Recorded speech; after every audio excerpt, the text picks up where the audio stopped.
Friends, ನೀವೇನಾದ್ರೂ ಡಿಗ್ರಿಯನ್ನು ಮುಗಿಸ್ಕೊಂಡು banking sector ಅಲ್ಲಿ ಜಾಬ್ ಅನ್ನ ಎದುರು ನೋಡ್ತಾ ಇದ್ರೆ, ಸೊ ನಿಮಗಾಗಿ ಇಲ್ಲಿದೆ ಒಂದು ಒಳ್ಳೆ ಅಪಾರ್ಚುನಿಟಿ. IBPS ಕಡೆಯಿಂದ 11,403 ಈ ಬ್ಯಾಂಕ್ ಹುದ್ದೆಗಳಿಗೆ ಆನ್ಲೈನ್ ಮುಖಾಂತರ ಅರ್ಜಿಯನ್ನು ಕಾಲ್ ಮಾಡಿದ್ದಾರೆ. ಇದು ಪೋಸ್ಟ್ ಬಂದು CSA ಅಂತ ಹೇಳಿ ಕರಿತೀವಿ, ಅಂದ್ರೆ ಕಸ್ಟಮರ್ ಸರ್ವಿಸ್ ಅಸೋಸಿಯೇಟ್ ಅಂತೇಳಿ ಈ ಒಂದು ಪೋಸ್ಟ್ ಅನ್ನ ಕಾಲ್ ಮಾಡಿರುವಂತದ್ದು. ಸೊ ಬನ್ನಿ ಫ್ರೆಂಡ್ಸ್, ಇವತ್ತಿನ ವಿಡಿಯೋದಲ್ಲಿ ಈ IBPS ಕಡೆಯಿಂದ ಯಾವೆಲ್ಲ ಬ್ಯಾಂಕ್ ಅಂಡರ್ ಅಲ್ಲಿ ಎಷ್ಟೆಷ್ಟು ಪೋಸ್ಟ್ ಗಳಿದಾವೆ, ನೀವು ಯಾವ ರೀತಿ ಅರ್ಜಿಯನ್ನು ಸಲ್ಲಿಸಬೇಕು, ನೀವು ಈ ಒಂದು ಅರ್ಜಿಯನ್ನು ಸಲ್ಲಿಸೋದಕ್ಕೆ ಪ್ರಾರಂಭಿಕ ದಿನಾಂಕ ಯಾವತ್ತು, ಕಡೆಯ ದಿನಾಂಕ ಯಾವತ್ತು, ಮತ್ತೆ ಇದಕ್ಕೆ ಅರ್ಜಿಯನ್ನು ಸಲ್ಲಿಸೋದಕ್ಕೆ ವಯೋಮಿತಿ ಎಷ್ಟಿರಬೇಕು, ಮತ್ತೆ ಸ್ಯಾಲರಿ ಎಷ್ಟಿರುತ್ತೆ, ಈ ಒಂದು ಹುದ್ದೆಗಳಿಗೆ ಸೆಲೆಕ್ಷನ್ ಆಗ್ತಾ ಇರುತ್ತೆ, ಎಲ್ಲದಕ್ಕೆ ಸಂಬಂಧಪಟ್ಟಂತ ಕಂಪ್ಲೀಟ್ ಇನ್ಫಾರ್ಮೇಶನ್ ಅನ್ನ ಇವತ್ತಿನ ವಿಡಿಯೋದಲ್ಲಿ ತಿಳ್ಕೊಳ್ಳೋಣ. ಸೊ ಅದಕ್ಕಿಂತ ಮೊದಲು ನೀವೇ ಫಸ್ಟ್ ಟೈಮ್ ನಮ್ಮ ಚಾನಲ್ ನೋಡ್ತಾ ಇದ್ರೆ ಚಾನಲ್ ಸಬ್ಸ್ಕ್ರೈಬ್ ಮಾಡ್ಕೊಳ್ಳಿ, ಆಗ ವಿಡಿಯೋ ಒಂದು ಲೈಕ್ ಕೊಡಿ ಅಂತ ಹೇಳ್ತಾ. ಫ್ರೆಂಡ್ಸ್, ಇದು IBPS ಅವರು ಮಾಡಿರುವಂತಹ ನೋಟಿಫಿಕೇಶನ್. ಇದು ಸುಮಾರು 78 ಪೇಜಸ್ ಈ ನೋಟಿಫಿಕೇಶನ್ ಇದೆ. ಸೊ ಫ್ರೆಂಡ್ಸ್, ನೀವು ಅಪ್ಲೈ ಮಾಡೋದಕ್ಕೆ ಮುಂಚೆ ಈ ಒಂದು ನೋಟಿಫಿಕೇಶನ್ ಅನ್ನ ಡೀಟೇಲ್ ಆಗಿ ಡೌನ್ಲೋಡ್ ಮಾಡಿಕೊಂಡು ಎಲ್ಲವನ್ನ ಓದಿ ಅನಂತರದಲ್ಲಿ ಅಪ್ಲೈ ಮಾಡಿ. ನಾನು ಕೂಡ ಮ್ಯಾಕ್ಸಿಮಮ್ ಇನ್ಫಾರ್ಮೇಶನ್ ಅನ್ನ ಏನೆಲ್ಲ ಬೇಕು ಅಪ್ಲೈ ಮಾಡೋದಕ್ಕೆ ಮತ್ತೆ ಇಂಪಾರ್ಟೆಂಟ್ ಇನ್ಫಾರ್ಮೇಶನ್ ತಿಳಿಸ್ತೀನಿ. ಎಲ್ಲವನ್ನೂ ಹೇಳ್ಬೋದು, ಬಟ್ ತುಂಬಾ ಲೆಂತಿ ಆಗುತ್ತೆ ವಿಡಿಯೋನ ಕಾರಣಕ್ಕೆ ಎಷ್ಟು ಬೇಕು ಅಷ್ಟನ್ನು ಹೇಳುವಂತ ಪ್ರಯತ್ನ ಮಾಡ್ತೇನೆ. ಸೊ ಫ್ರೆಂಡ್ಸ್, ಇದು CRP ಅಂತ ಹೇಳಿ, ಕಾಮನ್ ರಿಕ್ರೂಟ್ಮೆಂಟ್ ಪ್ರೊಸೆಸ್ ಅಂತ ಹೇಳಿ. ಸೊ ಪೋಸ್ಟ್ ಬಂದು ಕಸ್ಟಮರ್ ಸರ್ವಿಸ್ ಅಸೋಸಿಯೇಟ್ ಅಂತ ಹೇಳಿ ಸುಮಾರು 11,000ಕ್ಕೂ ಅಧಿಕ ಹುದ್ದೆಗಳಿರುವಂತದ್ದು. ಸೊ ನೀವು ಅಫಿಷಿಯಲ್ ವೆಬ್ಸೈಟ್ ಹೋದ್ರೆ ಈ ಒಂದು ನೋಟಿಫಿಕೇಶನ್ ಸಿಗುತ್ತೆ. ನಾನು ಡಿಸ್ಕ್ರಿಪ್ಷನ್ ಕೂಡ ಈ ಒಂದು ವೆಬ್ಸೈಟ್ ಲಿಂಕ್ ಅನ್ನ ಕೊಟ್ಟಿರ್ತೀನಿ, ಚೆಕ್ ಮಾಡಿ. ಸೊ ಕೆಲವೊಂದು ಇಂಪಾರ್ಟೆಂಟ್ ಡೇಟ್ ಹೇಳಿದ್ದೇನೆ. ನೀವು ಈ ಒಂದು ಹುದ್ದೆಗಳಿಗೆ ಅರ್ಜಿನ ಯಾವತ್ತಿಂದ ಆನ್ಲೈನ್ ಹಾಕ್ಬೇಕು ಅಂತ ಹೇಳಿದ್ರೆ ನೋಡಿ, ಆಗಸ್ಟ್ 1ನೇ ತಾರೀಕಿಂದ ಸ್ಟಾರ್ಟ್ ಆಗಿದೆ. 21ರವರೆಗೂ ನೀವು ಅರ್ಜಿಗಳನ್ನ ಸಲ್ಲಿಸಬಹುದಾಗಿರುತ್ತೆ. ಹಾಗೆ ಆನ್ಲೈನ್ ಪೇಮೆಂಟ್ ಅನ್ನ ಸೇಮ್ ಡೇ ಇಂದ ಯಾವತ್ತು ಎಂಡ್ ಆಗುತ್ತಲ್ಲ ಅಲ್ಲಿವರೆಗೆ ಮಾತ್ರ ಆನ್ಲೈನ್ ಪೇಮೆಂಟ್ ಅವಕಾಶವನ್ನು ಕೊಟ್ಟಿದ್ದಾರೆ. ಸಪೋಸ್ ಏನಾದ್ರೂ ನೀವು ಕರೆಕ್ಷನ್ ಮಾಡಬೇಕು ಅಪ್ಲಿಕೇಶನ್ ಮಾಡಿಫಿಕೇಶನ್ ಅಂತ ಹೇಳಿದ್ರೆ, ಸೊ 21 ಆದ ನಂತರದಲ್ಲಿ for 2 days after closure of the registration ಒಂದು 2 days ಎಲ್ಲ ಪ್ರೊವೈಡ್ ಮಾಡಿದ್ದಾರೆ. ಸೊ ಪ್ರೀ ಎಕ್ಸಾಮಿನೇಷನ್ ಟ್ರೈನಿಂಗ್ ಇದೆ ಇದಕ್ಕೆ. ಸೊ ಇದು ಸೆಪ್ಟೆಂಬರ್ ಮಂತ್ ಅಲ್ಲಿ ನಡೆಯುತ್ತೆ ಅಂತ ಒಂದು ಟೆಂಟೇಟಿವ್ ಟೈಮ್ ಟೇಬಲ್ ಹೇಳಿದ್ದಾರೆ. ಸೊ ಅದ್ರ ಜೊತೆಗೆ ಈ ಒಂದು ಆನ್ಲೈನ್ ಎಕ್ಸಾಮಿನೇಷನ್ 2 ತರ ಈ ಒಂದು ಸೆಲೆಕ್ಷನ್ ಇರುತ್ತೆ, ಪ್ರಿಲಿಮಿನರಿ ಮತ್ತೆ ಮೇನ್ ಎಕ್ಸಾಮ್ ಅಂತ ಹೇಳಿ. ಅದ್ರದ್ದು ಕೂಡ ಡೇಟ್ ಅನ್ನು ಅನೌನ್ಸ್ ಮಾಡಿದ್ದಾರೆ. ಪ್ರಿಲಿಮಿನರಿ ಎಕ್ಸಾಮ್ ಬಂದು ಅಕ್ಟೋಬರ್ 26 ಅಲ್ಲಿ ನಡೆಯುತ್ತೆ ಅಂತ ಹೇಳ್ತಾರೆ, ಮತ್ತೆ ಮೇನ್ ಎಕ್ಸಾಮ್ ಬಂದು ಡಿಸೆಂಬರ್ ಅಲ್ಲಿ ನಡೆಯುತ್ತೆ. ಪ್ರೊವಿಷನಲ್ ಅಲಾಟ್ಮೆಂಟ್ ಎಲ್ಲ ಕಂಪ್ಲೀಟ್ ಆಗಿ ನಿಮ್ಮ ಒಂದು ಪೋಸ್ಟಿಂಗು ಡೆಸಿಗ್ನೇಷನ್ ಅಲಾಟ್ ಮಾಡೋದು ಮುಂದಿನ ವರ್ಷದ ಮಾರ್ಚ್ 27 ಅಷ್ಟೊತ್ತಿಗೆ ಮಾಡ್ತೀವಿ ಅಂತ ಹೇಳಿದ್ದಾರೆ. ಸೊ ಯಾವೆಲ್ಲ ಬ್ಯಾಂಕ್ಗಳಲ್ಲಿ ಈ 11,000 ಪೋಸ್ಟ್ ಇದೆ ಅಂತ ಹೇಳಿದ್ರೆ ನೀವು ನೋಡ್ತಾ ಇದ್ದೀರಿ ಇಲ್ಲಿ.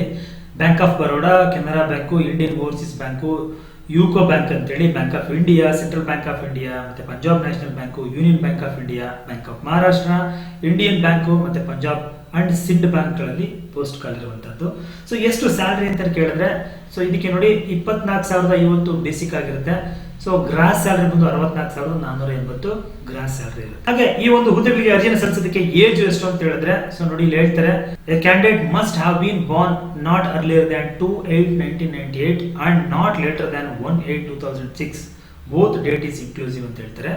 ಸೊ ನೀವು ಮಿನಿಮಮ್ 20 years ಆಗಿರ್ಬೇಕು ಅಪ್ಲೈ ಮಾಡೋದಕ್ಕೆ, ಮ್ಯಾಕ್ಸಿಮಮ್ 28 years. ಇಲ್ಲೊಂದಷ್ಟು ಏಜ್ ಲಿಮಿಟ್ ನ ಕೊಟ್ಟಿದ್ದಾರೆ. ಸೊ ನೋಡಿ, ಎಜುಕೇಶನ್ ಕ್ವಾಲಿಫಿಕೇಶನ್ ಏನು ಅಂತ ನೀವು ಕೇಳಿದ್ರೆ, A degree R graduation in any discipline from university recognised by the government of India R any equivalent qualification recognised as such by the central government ಅಂತ ಹೇಳ್ತಾರೆ. So any degree ಆಗಿರ್ಬೇಕು, ಮತ್ತೆ LLPT ಅಂತ ಹೇಳಿ ಒಂದಷ್ಟು ಲೋಕಲ್ ಲ್ಯಾಂಗ್ವೇಜ್ ಪ್ರೊಫಿಷಿಯನ್ಸಿ ಟೆಸ್ಟ್ ಅನ್ನ ಮಾಡಿರ್ತಾರೆ, ಅದನ್ನ ನೀವು ಮಾಡ್ಕೊಂಡಿರ್ಬೇಕಾಗುತ್ತೆ. ಹಾಗೆ ಬಂದ್ರೆ ಅಪ್ಲಿಕೇಶನ್ ಫೀಸ್ ಎಷ್ಟಿದಕ್ಕೆ ಅಂತ ನೀವು ಕೇಳಿದ್ರೆ ನೋಡಿ, SC ST ಮತ್ತೆ PWD ಮತ್ತೆ ESM ಮತ್ತೆ DSM ಕ್ಯಾಂಡಿಡೇಟ್ ಗಳಾಗಿದ್ರೆ 175 ರೂಪಾಯಿ ಇರುತ್ತೆ, ಇನ್ಕ್ಲೂಸಿವ್ ಆಫ್ GST.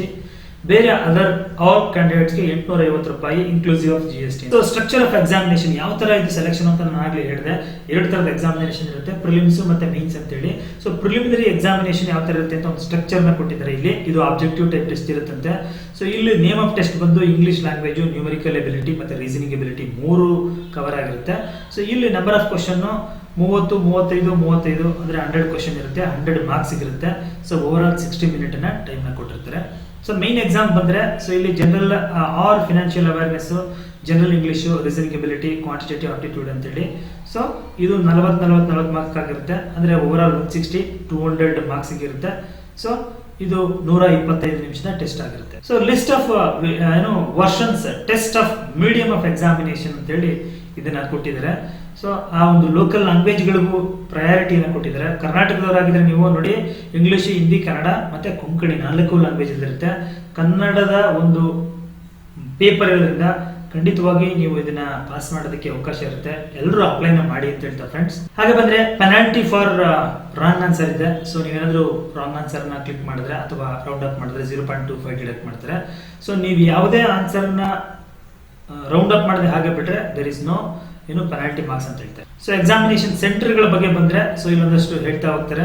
ಸೊ ಎಲ್ಲೆಲ್ಲಿ ಸೆಂಟರ್ಗಳು ಇರ್ತವೆ ಅಂತ ಹೇಳಿ, ಮತ್ತೆ ಆಗ್ಲೇ ಹೇಳಿದಂಗೆ ಪ್ರೀ ಎಕ್ಸಾಮಿನೇಷನ್ ಟ್ರೈನಿಂಗ್ ಅನ್ನ ಅವರು ಕೊಡ್ತಾರಂತೆ. ಸೊ ಈ ಒಂದು examination training may be arranged in online mode to a limited number of the candidates belonging to scheduled caste or scheduled tribe ಅಂತ ಹೇಳ್ತಾರೆ. And other backward classes, minority communities and ex-servicemen, person with disability benchmark ಅಂತ ಹೇಳ್ತಾರೆ. So ಇದು online ಇರೋದ್ರಿಂದ ನೀವು ಎಲ್ಲಿ ಬೇಕಾದ್ರೂ ಕೂತ್ಕೊಂಡು ಮಾಡಬಹುದಾಗಿರುತ್ತೆ. ನೋಡಿ, ಅಪ್ಲಿಕೇಶನ್ ಹಾಕುವಾಗ ಒಂದು ಆಪ್ಷನ್ ಇರುತ್ತೆ, ಅದನ್ನ ಕ್ಲಿಕ್ ಮಾಡ್ಕೊಂಡು ಅಟೆಂಡ್ ಮಾಡಿ ಯೂಸ್ ಆಗುತ್ತೆ. ಹಾಗೆ ನೀವು ಹೇಗೆ ಅಪ್ಲೈ ಮಾಡಬೇಕು ಅಂತ ಹೇಳಿದ್ರೆ, ಸೊ ಇಲ್ಲಿ ಕಂಪ್ಲೀಟ್ ಅಪ್ಲೈ ಮಾಡೋದಕ್ಕೆ ಒಂದಷ್ಟು ಪ್ರೊಸೀಜರ್ ಗಳನ್ನ ಮತ್ತೆ ಒಂದಷ್ಟು ಇನ್ಸ್ಟ್ರಕ್ಷನ್ ಗಳನ್ನ ಕೊಟ್ಟಿದ್ದಾರೆ ಫ್ರೆಂಡ್ಸ್. ಇದನ್ನ ನೀಟಾಗಿ ನೋಡ್ಕೊಂಡು ಅಪ್ಲೈ ಮಾಡಿ, ಯಾಕೆಂದ್ರೆ ತುಂಬಾ ಲೆಂತಿ ಆಗುತ್ತೆ ಇದನ್ನೆಲ್ಲ ಹೇಳ್ತಾ ಹೋದ್ರೆ. ಸೊ ನೀವು ಓದ್ಬಿಟ್ಟು ನೀಟಾಗಿ ನೋಡ್ಕೊಂಡು ಅದನ್ನ ಅಪ್ಲೈ ಮಾಡಿ.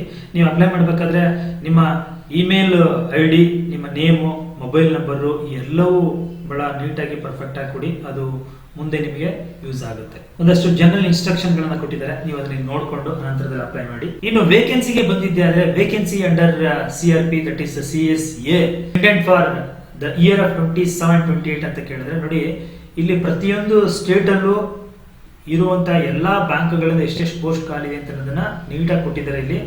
ಇದು ಒಂದು ರಿಸರ್ವೇಶನ್ ರೋ ಟೇಬಲ್. ಇದು ನಮಗೆ ಕರ್ನಾಟಕ ಬೇಕು, ಅದನ್ನ ನೋಡಿದ್ದೆ ಆದ್ರೆ ನೋಡಿ ಕರ್ನಾಟಕದಲ್ಲಿ ಹೇಳ್ತಾರೆ ಎಲ್ಲ ಬ್ಯಾಂಕ್ಗಳು ಫಸ್ಟ್ ಕಾಲಮ್ ಅಲ್ಲಿ ಬ್ಯಾಂಕ್ ನೇಮ್ಗಳನ್ನ ಹೇಳ್ತಾ ಹೋಗ್ತಾರೆ. ಸೊ ಟೋಟಲ್ ಕ್ಯಾಟಗರಿ ವೈಸ್ ಇಲ್ಲಿ ಅದನ್ನ ಪೋಸ್ಟ್ ಅನ್ನ ಡಿವೈಡ್ ಮಾಡಿದ್ದಾರೆ. ಸೊ ನಾನು ಒಟ್ಟಾರೆ ಹೇಳೋದಾದ್ರೆ ಈ ಎಲ್ಲಾ ಬ್ಯಾಂಕ್ಗಳಿಂದ SC ಕ್ಯಾಟಗರಿಗೆ 224, ST ಗೆ 101, OBC 386, EWS 136, ಅನ್ರಿಸರ್ವ್ಡ್ 567 ಪೋಸ್ಟ್ ಇದೆ.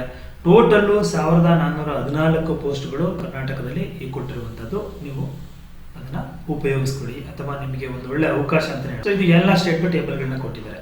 ಸೊ ಎಕ್ಸಾಮ್ ಮೇನ್ ಆಗಿ ಎಕ್ಸಾಮ್ ಸೆಂಟರ್ಗಳಿಗೆ ಬಂದಿದ್ದೆ ಆದ್ರೆ, ಸೊ ಕರ್ನಾಟಕಕ್ಕೆ ಬಂದ್ರೆ ನೀವು ಬೆಂಗಳೂರಲ್ಲಿದೆ, ಬೆಳಗಾವಿನಲ್ಲಿದೆ, ಕಲಬುರಗಿನಲ್ಲಿದೆ, ಧಾರವಾಡ, ಹುಬ್ಬಳ್ಳಿನಲ್ಲಿದೆ, ಮಂಗಳೂರಲ್ಲಿದೆ, ಮೈಸೂರಲ್ಲಿದೆ. ಇದು ಪ್ರಿಲಿಮ್ಸ್ ಮತ್ತೆ ಮೇನ್ಸ್ ಎರಡೂ ಕೂಡ ಈ ಪ್ಲೇಸ್ ಗಳಲ್ಲಿ ಕಂಡಕ್ಟ್ ಮಾಡಿದ್ದಾರೆ. ಹಾಗಾಗಿ ನೀವೇನು ವರಿ ಮಾಡ್ಕೊಳ್ಳೋ ಅಗತ್ಯ ಇಲ್ಲ, ಇದನ್ನ ಅಪ್ಲೈ ಮಾಡಬಹುದಾಗಿರುತ್ತೆ. ಕೆಲವೊಂದಷ್ಟು guidelines for scanning and uploading the documents ಅಂತ ಹೇಳಿ ಕೊಟ್ಟಿದ್ದೇನೆ. ಇದನ್ನೆಲ್ಲವನ್ನು ನೀಟಾಗಿ ನೋಡಿಕೊಂಡು ನೀವು ಅಪ್ಲೈನ ಮಾಡಿ ಅಂತ ಹೇಳ್ತಾ, ಇನ್ನು ಕೆಳಗೆ ಬಂದ್ರೆ ಒಂದಷ್ಟು ಸರ್ಟಿಫಿಕೇಟ್ಗಳದ್ದು ಫಾರ್ಮ್ಯಾಟ್ ಕೊಟ್ಟಿದ್ದಾರೆ. ಆ ಫಾರ್ಮ್ಯಾಟ್ ಅಲ್ಲಿ ನೀವು ಸರ್ಟಿಫಿಕೇಟ್ಗಳನ್ನ ಮಾಡಿಸ್ಕೊಂಡು ಇಟ್ಟಿರ್ಬೇಕಾಗುತ್ತೆ. ಫ್ರೆಂಡ್ಸ್ ನೋಡಿದ್ರಲ್ಲ, ಇದಾಯ್ತು IBPS ಕಡೆಯಿಂದ ಕಾಲ್ ಮಾಡಿರುವಂತಹ ಸುಮಾರು 11,000ಕ್ಕೂ ಅಧಿಕ ಹುದ್ದೆಗಳಿಗೆ ಸಂಬಂಧಪಟ್ಟಂತ ಕಂಪ್ಲೀಟ್ ಇನ್ಫಾರ್ಮೇಶನ್. ಸ್ನೇಹಿತರೆ, ಮಾಹಿತಿ ಉಪಯುಕ್ತವಾಗಿದ್ರೆ ವಿಡಿಯೋ ಒಂದು ಲೈಕ್ ನ ಕೊಟ್ಟು ಫ್ರೆಂಡ್ಸ್ ಮತ್ತೆ ಫ್ಯಾಮಿಲಿಗೆ ಶೇರ್ ಮಾಡಿ ಅಂತ ಹೇಳ್ತಾ ಚಾನಲ್ ಸಬ್ಸ್ಕ್ರೈಬ್ ಮಾಡ್ಕೊಳ್ಳಿ. ಮುಂದಿನ ವಿಡಿಯೋದಲ್ಲಿ ಮತ್ತೊಂದು ಹೊಸ ವಿಷಯದೊಂದಿಗೆ ತಮ್ಮದೇ ಬರ್ತೀನಿ. Thank you, by.